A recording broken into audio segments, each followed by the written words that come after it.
Hello and welcome to Parent Talk. In our final episode of How to Help Your Child Find Success at Elementary School, our guest speaker, Brad Kaplin, will discuss how to know if your child needs a tutor. I'll break down tutoring for you, which is one of the services that I do. And so, I'm sort of, an insider there in tutoring as well as teaching.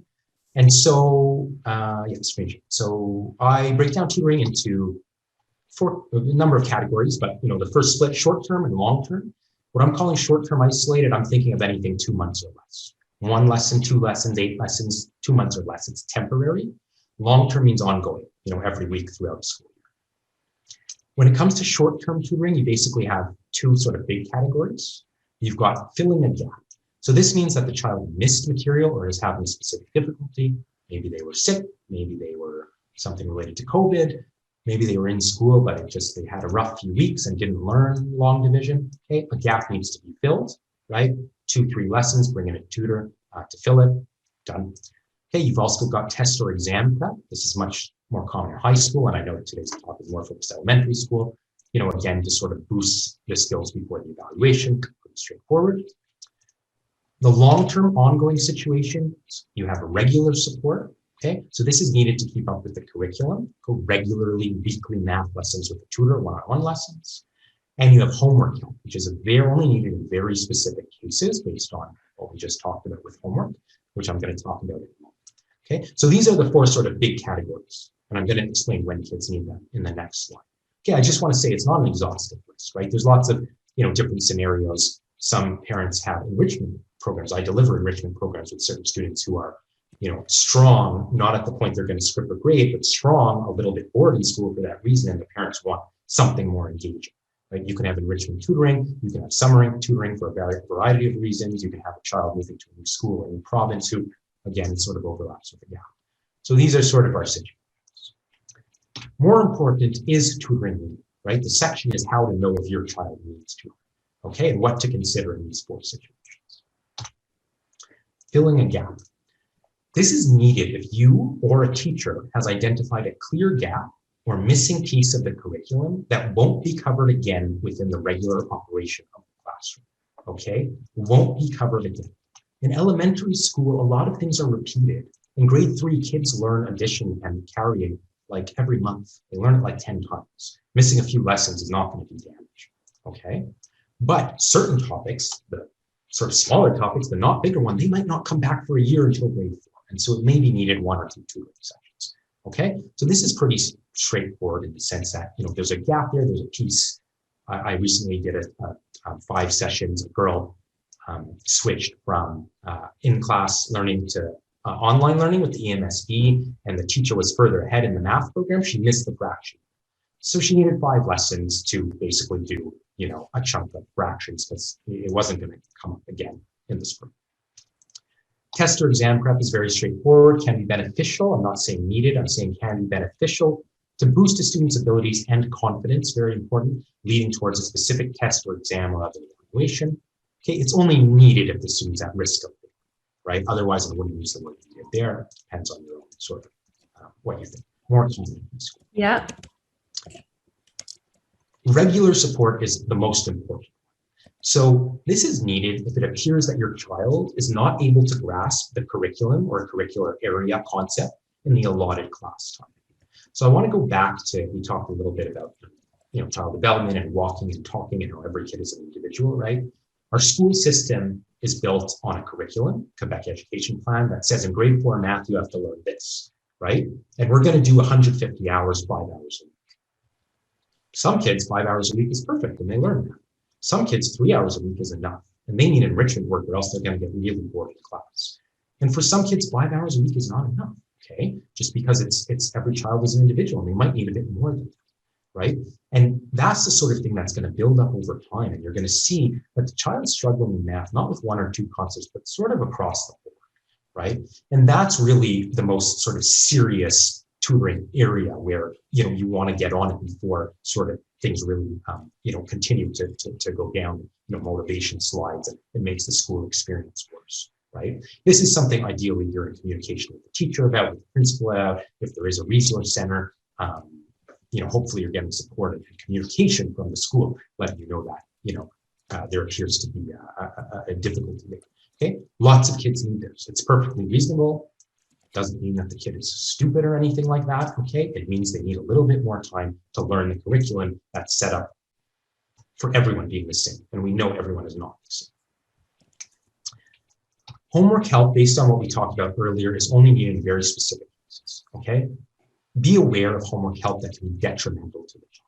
If the homework help is just, to hold the kid's hand and make homework a little bit easier for them, it's not helpful. Okay, has to be done right with teaching, maintaining the independent thought on the part of the student. Homework help is often needed for kids who struggle with executive functions, for kids that have learning difficulties. Sometimes it's coupled with the regular support. Okay, it might be needed if one year you have a teacher who gives really difficult homework. Okay, last year when it was mild to moderately difficult, the kid was fine independently, but now this teacher's nuts. She's giving like this stuff that's too hard, or he's giving stuff that's too hard. For this year, I need homework help tutoring just because it's too hard. Okay, so there's specific cases where that may be needed. Okay, but just it's important to have communication with the tutor and make sure that it's being done right, that it's not a crutch, that it's helpful, and there's still teaching. Some final thoughts on tutoring. There we go. In terms of looking for a tutor, just a few key points, again, from an insider. There's very little relation between the cost of a tutor and the quality of that tutoring service. You may find like a student teacher, like someone doing their BEd who is at a lower price point, who's very enthusiastic, only works with a few students, is going to communicate with the professors about how best to help your child, put in a lot of extra work for you. You may find someone for triple the price who's got 15 years of experience, works with a lot of students, and I don't want to say your child doesn't matter, but your child is just one of many, and they're not really genuinely making effort. Okay, very little relation between cost and quality. Don't assume that because a tutor costs more, they're going to be better. Okay, searching the internet is a total mess. There's many tutoring sites and tutoring listings. Avoid it unless you don't have any other option. It's best to look for a referral through a friend, family member, teacher, principal. Go to your school, ask if the teacher knows anybody, the principal, if there's a resource center, talk to other parents, Facebook group, meaning a Facebook group with people not like a random tutoring, whatever Facebook group, again, garbage. These are the places to look for a tutor. Okay, again, I mentioned I do tutoring myself, grades 3 and up, strictly online, even at post-COVID, not in person. Okay, and that details of that on the website. Once you've engaged a tutor, try to stay involved and keep on top of what's being done. Okay, for an older student, that could be as simple as asking them, regularly after the tutoring, dinner, whatever. What did you do today? What did you cover? How did it go? Was it productive? Did you feel like it helped? For a younger child who's probably not going to be able to articulate that, you should be communicating with the tutor regularly, not every lesson, but once a month is perfectly reasonable. If the tutor's giving you an attitude, back off, let me do my thing, that's a bad sign. Okay, you're paying for the service. You have every right to know what's happening in these sessions. What are the goals? What's the progress? Is it getting better? Keep the communication open and keep on top of them to make sure that your child and the dollars you're spending are being used productively and helping the situation. Okay, so again, questions or comments specifically about tutoring. It's too difficult if it's a child with learning difficulties, trouble with executive function. These are the situations where homework help happens. But if it's a situation where the homework help is really just making things easier for the child and they're not able to go through that path of building independence, they're developing that sort of like a crutch on the tutor, that's counterproductive.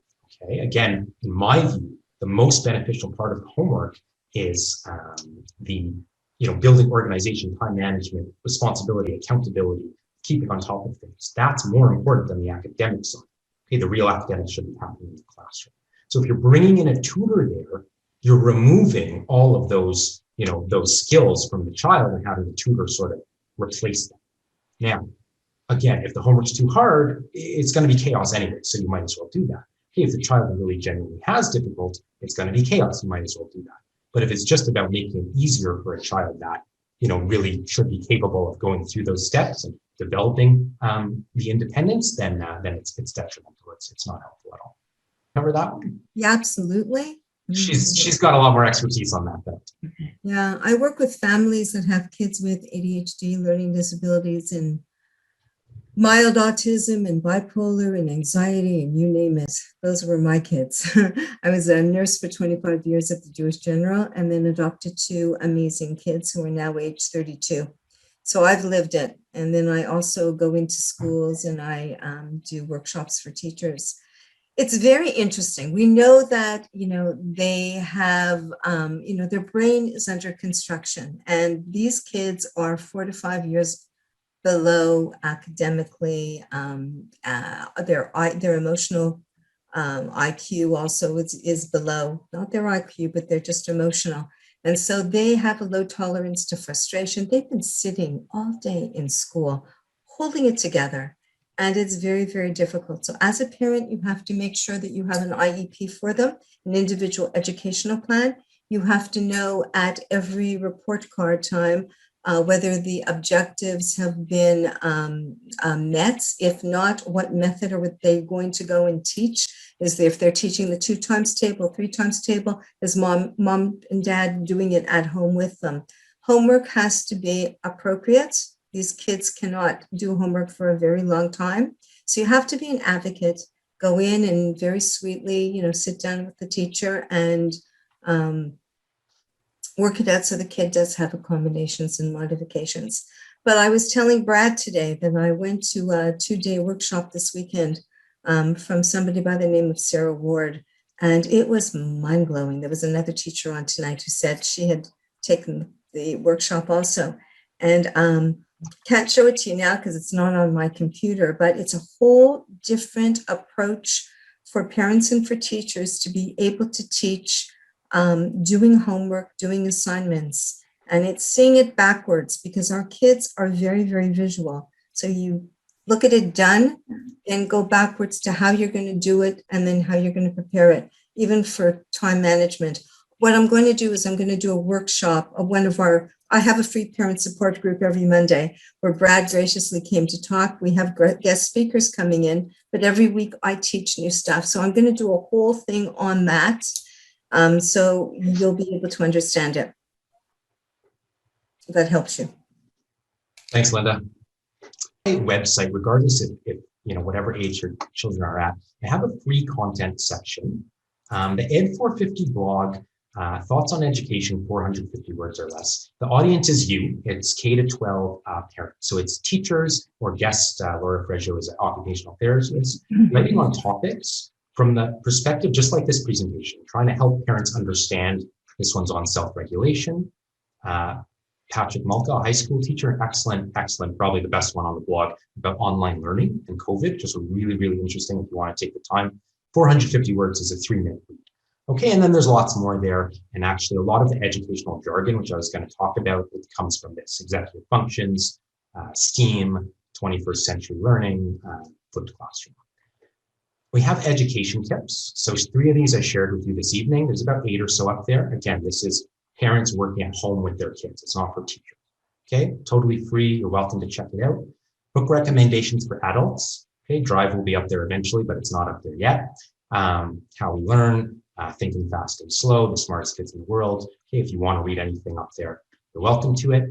And finally, book recommendation for kids. Just going to read the top line. This page shares book recommendations for kids in elementary or high school. Often a child who doesn't like reading simply hasn't found the right book yet. Okay, and I believe that very strongly. Maybe one of these could be the answer. So these are books, they don't necessarily have, the greatest message, although Wonder is on there, which is a fantastic message. Okay, these are books that I know from experience kids really like. Okay, not every child who reads it likes it, but I know a lot of kids like that. Okay, so if your child, they're mostly grade 3 to 6 range. But if you're looking for books, take a look there. And I've had parents email me, "Oh, we're so happy that this one." Wonder is fabulous. Wonder is fabulous. The content section is all totally free, obviously. You don't have to register for my program or anything. And just, my contact information, if you have any questions or anything, it's Brad at BKLearning. The website is www.bklearning.com. The actual services I provide are online courses grade 4 to 6, tutoring grade 3 to 11, and in the future, coding and exam prep workshops and entrance exam workshop next week here and lots of things. Educator, I mean, just one of the best that I know. He has a relationship with the kids. And that relationship with the kids is the most important thing for any educator. You know, they have that, they know that their teacher believes in them. And that's where they just, I mean, you rock and roll from there, right? You know, he has this unwavering determination and loyalty to them. And he just, you know, brings out their greatness, which is really very, very special. Let me help you take your parenting from ordinary to extraordinary.